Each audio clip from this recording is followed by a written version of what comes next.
დღეს მომამზადებ განთქმულ წისქვილის აჭარულის ხაჭაპურს. თავარი არის გუმბათის პრინციპი, ნებისმიერი გულსაფრთხიანი აჭარული იქნება თუ რამე სხვა, უფრო სხვანაირად ხდება ვიდრე ელექტრო ღუმელებში, რომელიც არის პრიმიტიული. ჩვენ ვიყენებ სულგუნს და იმერულ ყველს. 50-50 კარაქი და კვერცხის გული. მე მიყვარს ცომ გამოცილი, იმიტომ რომ მეტად ხრაშუნა არის. უნდა მივცეთ ნავის ფორმა.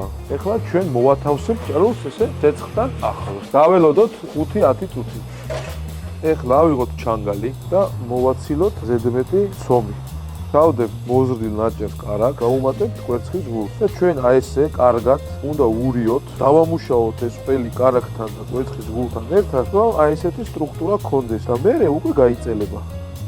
აი ესეთი უნდა იყოს აჭარული ხაჭაპური. ხრაშა ხრუში უნდა გაზრდიოდეს. ფორმითაც, ფერითაც, ეს დამწვარი არ არის, ეს ესეთი უნდა იყოს. ეხლა მოვატეხოთ, ერთ-ერთი საუკეთესო აჭარული ხაჭაპური არის ქალაქში.